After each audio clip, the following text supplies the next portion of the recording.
오늘은 종려주일, 내일서부터는 고난주간이 시작됩니다. 마가복음 14장, 15장을 읽으시면서 예수님의 고난에 대한 말씀을 묵상하시면서 한 주일 지내셨으면 하는데, 예루살렘 성에 입성한 예수님, 이건 이미 스가랴 9장 9절에 예언이 됐던 말씀이에요. 시온의 딸들아 크게 기뻐할지어다. 예루살렘의 딸들아 즐거워 부를지어다. 보라, 내 왕이 내게 임하나니 그는 공의로우며 구원을 베풀며 겸손하여서 나귀를 탔나니 나귀의 작은 것 곧 나귀 새끼니라. 예수님이 오늘 예루살렘 성을 입성하시면서 앞으로 당신이 살 날은 일주일밖에 없어. 금요일날 십자가에 못 박혀 돌아가심으로써 사흘 만에 다시 부활하셔서 하나님 우편에 앉으실 때까지 그 일주일 동안 우리 주님이 어떠한 고난을 당하셨나 한 번 정도 예수 믿는 사람들은 성경 묵상하면서 예수님의 고난을 동참하시기를 주님의 이름으로 축원합니다. 예수님은 여리고를 지나가시다가 시각장애인 두 사람에게 고쳐달라고 외칠 때에 사실 십자가 지고 죽으러 가는 동안에도 시각장애인 두 사람을 고쳐주시고 가는 그 여유, 마태복음 20장 29절에 저희가 여리고에서 떠나 갈 때에 큰 무리가 예수를 쫓더라. 소경 둘이 길가에 앉았다가 예수께서 지나가신다 함을 듣고 소리질러 가로되 주여 우리를 불쌍히 여기소서 다윗의 자손이여 하니 무리가 꾸짖어 잠잠하라고 했는데 예수님께서 그 사람들을 불러가지고 뭐 해주기를 원하느냐 물어보니까 주여 눈 뜨기를 원하나이다. 예수께서 민망히 여기서 저의 눈을 만지시니 곧 보게 되어 저희가 예수를 쫓았다고 그랬어요. 예수님이 십자가에 가는 도중에 한 주간 동안 말할 수 없는 고난을 받으러 가시는 것을 아시면서도 두 장님을 만나서 보게 해주는 여유, 오늘 여러분과 저도 그런 여유를 가졌으면 합니다. 하나님께서 에베소서 4장 31절에 너희는 모든 악독과 노함과 분냄과 떠드는 것과 회방하는 것을 모두 악의와 함께 버리고 서로 인자하게 하며 불쌍히 여기며 서로 용서하기를 하나님 그리스도 안에서 너희를 용서하심과 같이 하라.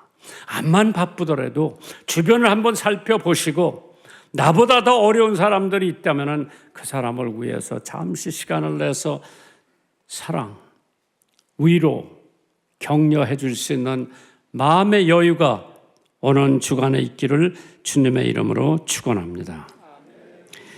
본문은 예수님 공생활을 마지막 하는 주간이죠.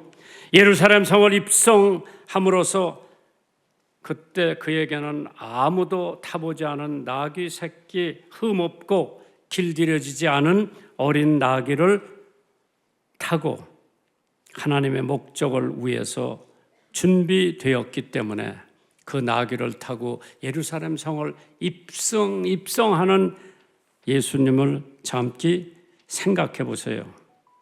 민수기 19장 9절에 여호와의 명하는 법의 율법을 이제 이르노니 이스라엘 자손에게 이로써 온전하여 흠없고 아직 멍에 매지 아니한 붉은 암송아지를 내게로 끌고 오게 하라.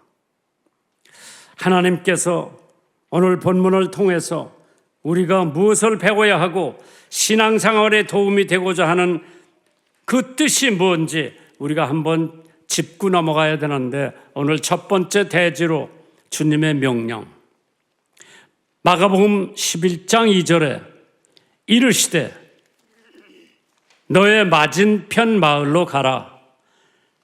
그리로 들어가면 곧 아직 아무도 타보지 않은 나귀 새끼에 매여 있는 것을 보리니 풀어서 끌고 오너라.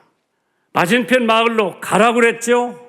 거기 있는 아무도 타보지 않은 송아지를 끌고 와라. 주님의 명령이에요. 제자들은 그 명령에 순종하면서 실천에 옮겼습니다. 저는 여기서 첫째로 주님의 믿음을 한번 생각해 봤어요. 나귀 새끼를 너희가 볼 것이다. 우리는 거기 나귀가 있는지 없는지 몰랐는데 모든 것을 아시는 예수님께서 맞은편 마을로 가라. 거기 나귀 새끼가 있을 거다. 그걸 풀러서 끌고 내게로 갖고 오라고 했을 때 믿음이 아니고는 어떻게 그 나귀가 그곳에 있는 것을 알았겠나. 히브리서 11장 1절 2절에 믿음은 바라는 것들의 실상이요 보지 못하는 것들의 증거니 선진들이 이로써 증거를 얻었느니라. 믿음, 아직 보지 않은 거, 아직 체험하지 않은 거, 아직 써보지 않은 걸 알 수 있는 그 믿음. 그렇기 때문에 선지자의 예언을 확실히 믿었던 사람들은 은혜를 받는데 요한복음 12장 14절에 예수는 한 어린 나귀를 만나서 타시니 이는 기록된 바 시온 따라 두려워 말라 보라 너의 왕이 나귀 새끼를 타고 오신다 함과 같으니라. 물론 그분은 하나님이었죠. 그러나 그가 이 땅에 오셨을 때에는 종의 형체로 오셨습니다. 빌립보서 2장 7절에 오히려 자기를 비워 종의 형체를 가져 사람들과 같이 되었다고 그랬어요. 하나님이 이 땅에 오실 때에는 사람과 같이 인카네이션, 성육신을 해서 우리와 같은 성종을 가지고 이 땅에 태어나셨다고 그랬죠. 종은 자기 뜻대로 하는 것이 없습니다. 오직 순종뿐이죠. 하나님께서 선지자들을 통해 하신 예언으로 액면 그대로 믿으시는 그 믿음, 얼마나 귀한 믿음인지 모릅니다. 그래서 계자씨만한 믿음만 있으면 산도 옮길 수 있다. 오늘 여러분과 내가 가지고 있는 그 문제, 어떤 때는 광교산보다도 높게 보이는데 하나님을 믿는 믿음만 있으면 그 문제도 싹 없어지게 하신다고 하는, 그렇기 때문에 계자씨만한 믿음만 있으면 구원도 가능하다고 그랬죠. 로마서 10장 10절에 사람이 믿음으로 믿어, 마음으로 믿어 의에 이르고 입으로 시인하여 구원을 얻느니라. 에베소서 2장 8절 9절에 너희가 그 은혜로 인하여 믿음으로 말미암아 구원을 얻나니 이것이 너에게서 난 것이 아니요 하나님의 선물이라고 그랬어요. 믿음, 계자씨만한 믿음만 있으면은 내가 가지고 있는 가장 큰 어려움도 하나님께서 산을 옮기는 것처럼 옮겨줄 수 있다고 하는 계자씨만한 믿음. 하나님께서 이러한 말씀을 기록해 냈었어요. 보라, 그의 마음은 교만하며 그의 속에서 정직하지 못하니라. 그러나 의인은 믿음으로 말미암아 살리라. 하박국 2장 4절 있는 말씀이에요. 발명만 타마스 에디슨이 인간의 소리를 재생할 수가 있는 방법을 발명하였다고 모형 제작을 만들어 놓고 그 아이디어를 대강 연필로 스케치를 하고 설계도를 건네주면서 작동하는 모형을 만들 수 있겠느냐고 물어봅니다. 그는 그 스케치를 검토한 후에 불가능합니다. 그 생각은 결코 이루어질 수 없는 생각이라고 대답을 합니다. 그때 에디슨은 아니 안 된다니 왜 안 된다고 생각하는 거요 하고 물어봤답니다. 그때 그 사람이 뭐라고 얘기를 하는 거니?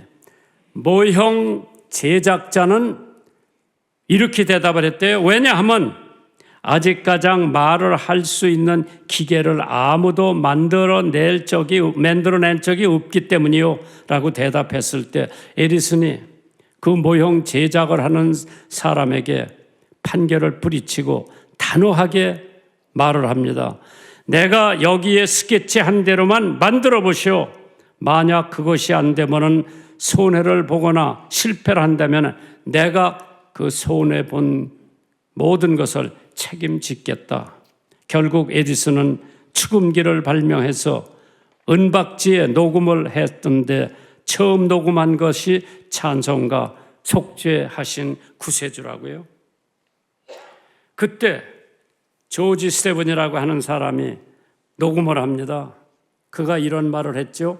내 자신의 음성을 들으니 모든 가사의 발음이 분명하고 내가 노래하는 독특한 방법이나 음성과 구절의 억양과 감정까지 잘 표현되어 있다고 고백을 합니다. 안 된다고 하는 것을 타마스 에디슨은 해보고도 안 되면은 내가 책임을 짓는다. 내가 손해를 보겠다. 그래가지고 그 사람이 모형을 만들어서 축음기를 발명하게 됩니다. 성경은 뭐를 가르치고 있느냐? 빌립보서 4장 13절에 내게 능력 주시는 자 안에서 내가 모든 것을 할 수 있느니라. 마태복음 17장 20절에 가라사대 너의 믿음이 적은 연곤이라 진실로 너에게 이르노니 너희가 만일 믿음이 한 계제씨만큼만 있으면 이 산을 명하여 여기서 저리로 옮기라 하여도 옮길 것이요 또 너희가 못할 것이 없느니라. 작은 믿음, 계자씨만한 믿음.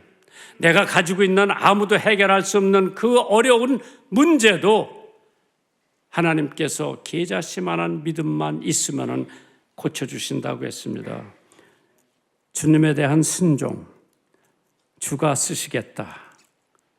마가복음 11장 3절이지요.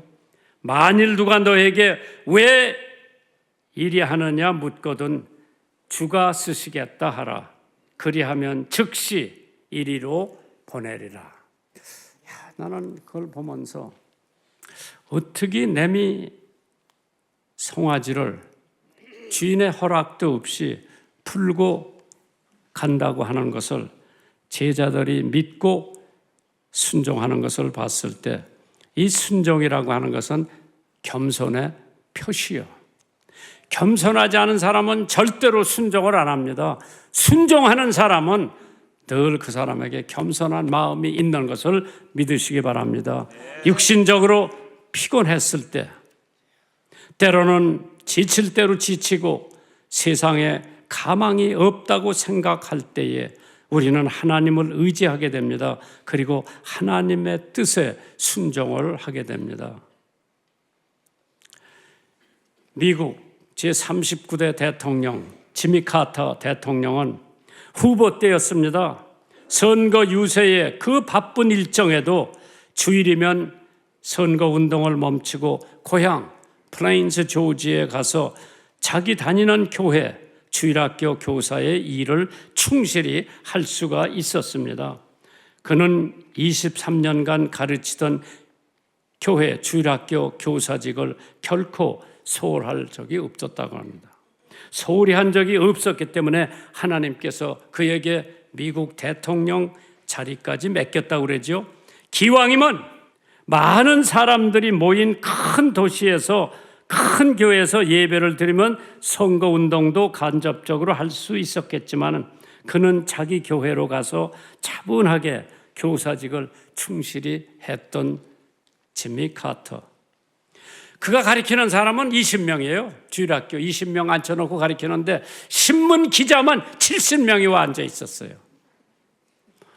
물론 그 사람이 가르치는 성경 말씀을 통해서 기자들도 은혜를 받았겠습니다마는 성경 공부가 끝마친 다음에 지미 카터 대통령이 기자들에게 오늘은 우리 교회에서 예배를 받지만은 다음 주일부터만 당신네들 나가는 본교회 가서 예배를 드리라고 권면을 했다고 합니다.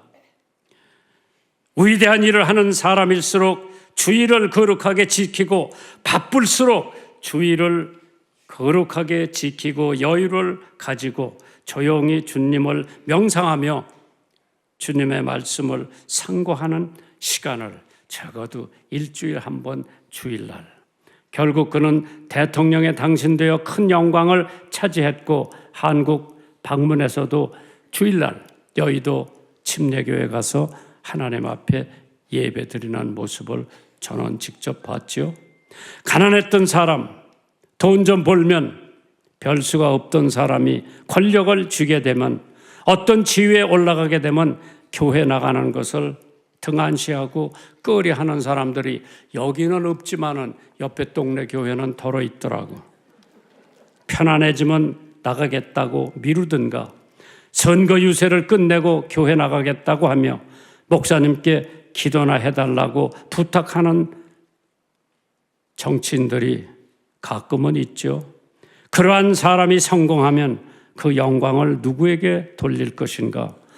마태복음 10장 37절에 아비나 어미를 나보다, 예수보다 더 사랑하는 자는 내게 합당치 아니하고 아들이나 딸을 나보다 더 사랑하는 자도 내게 합당치 아니하다고 주님께서 말씀했죠.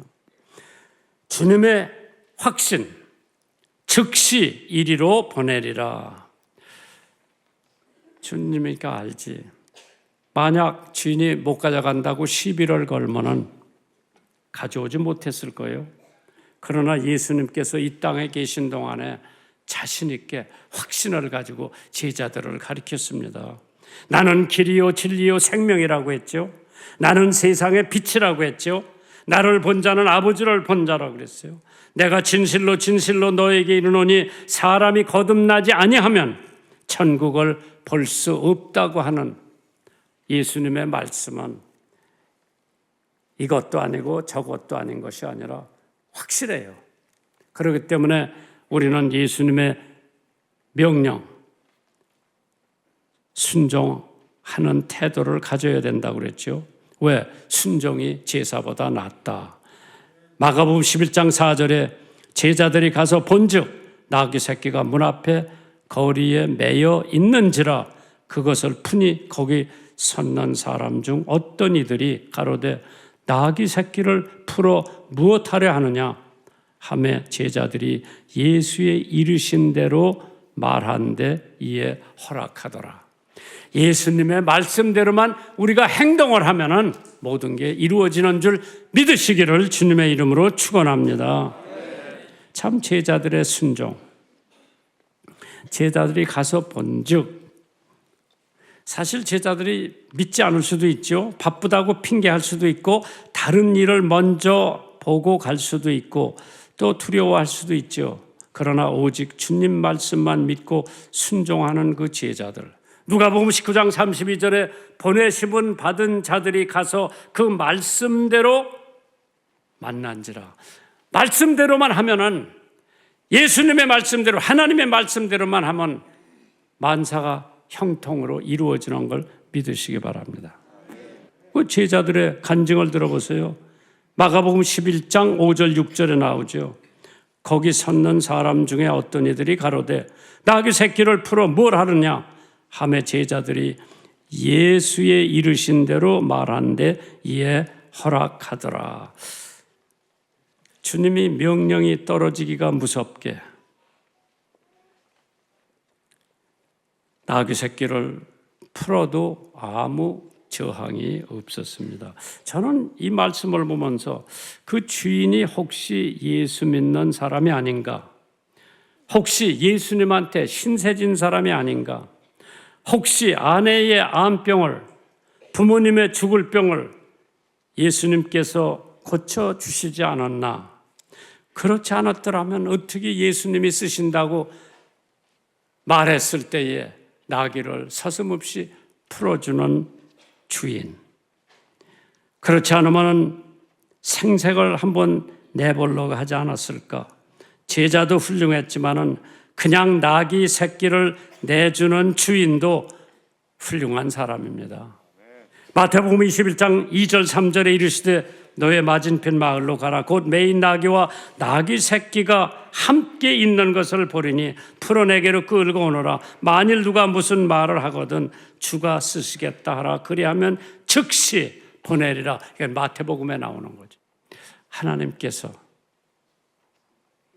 세 번째 대지를 말하려면 그대로 이루어 주셨어. 그의 뜻대로, 그의 말씀대로 그대로 이루어진 것을 오늘 본문에서 찾아볼 수가 있죠. 마가복음 11장 7절 8절에 나귀 새끼를 예수께로 끌고 와서 자기의 겉옷을 그 위에 걸쳐두매 예수께서 타시니 많은 사람이 자기 겉옷을, 다른 이는 밭에서 벤 나뭇가지를 길거로다 폈다고 그랬죠. 중동에서 자기 소지품 중에서 제일 중요한 게 자기 겉옷이요. 내가 중동 가봤는데요. 밤에는 추워요. 낮에는 콩가루 같은 먼지가 얼마나 많이 날라오는지 몰라. 그래서 이 겉옷은 밤에 나를 따뜻하게 해주고 낮에는 모든 먼지에서 나를 보호해주는 이 겉옷을 아낌없이 벗어서 짐승 장등에 던져놓고 더러는 길에다 깔아놓고, 겉옷이 없던 사람들은 종려나뭇가지를 꺾어서 길에다 펴놨을 때에, 그래서 오늘을 가리켜서 종려주일이라고 합니다. 아무도 타보지 않은 짐승 새끼를 타고 예루살렘 성을 입성하는 예수님. 요 예화 하나 드리고 끝마칠게요. 잔 휴스라고 하는 15세기 보헤미아 종교개혁자가 있었어. 어느 날 거리에 나갔다가 두 그림을 나란히 있는 것을 보게 됩니다. 하나는 나사렛 예수께서 나귀 타고 예루살렘에 입성하는 청빈하고 소박한 모습의 그림이고, 또 하나는 그 곁에 붙어 있는데 교황이 머리에 3층 관을 쓰고 사람들이 어깨에 맨 호화찬란한 가마를 타고 시종이 옆에서 양산을 바치고 있는 그림을 봤답니다. 그때 잔 휴스가 생각한 게, 누가 왕이고 누가 종이라고 생각할 수가 있을까? 그때 잔 휴스가 뭐라고 말하는 거니? 교황의 모습은 나사렛 예수의 종이 아니라 나사렛 예수가 그 교황의 종으로 보였다고 합니다. 그 그림에서 보는 예수는 완전한 서민이요 평신도였습니다. 그러나 그를 묵상할 때 떠오르는 것은 청빈, 단순, 온유, 겸손, 평화, 애통, 순결, 자비, 희생, 사랑, 무저항, 진실, 지성의 표성으로 보였습니다. 그는 끝까지 가난했으므로 죽어서도 남의 수의를 입고 남의 무덤에 누워 있었습니다. 그러나 그분은 진짜 만왕의 왕이셨습니다. 그런데 예수의 종이어야 할 교황은 세상의 부귀, 영화, 권세, 명예, 표상이 되었죠. 어찌 그를 그리스도의 종이라 부를 수가 있겠나. 결국 잔 허스는 종교개혁을 일으키다가 1515년 7월 6일 화형의 채로 사라지고 맙니다. 그러나 그 후 100년 뒤에 마틴 루터가 종교개혁을 성사시켜 로마의 바벨론 왕 교황의 가면을 벗기기에 위대한 일을 하였다고 사람들은 고백합니다. 이사야서 53장 5절에 그가 찔림은 우리의 허물을 인함이요 그가 상함은 우리의 죄악을 인함이라. 그가 징계를 받음으로 우리가 평화를 누리고 그가 채찍에 맞음으로 우리가 나음을 입었도다. 예수 그리스도. 오늘은 정력가지를 밟고 작은 짐승을 타고 예루살렘 성을 입성하지만은 일주일이 지나면은 그 예수 그리스도는 십자가에 못 박혀 돌아가시는 광경을 보면서 고난주간, 뜻있게 보내시기를 주님의 이름으로 축원합니다.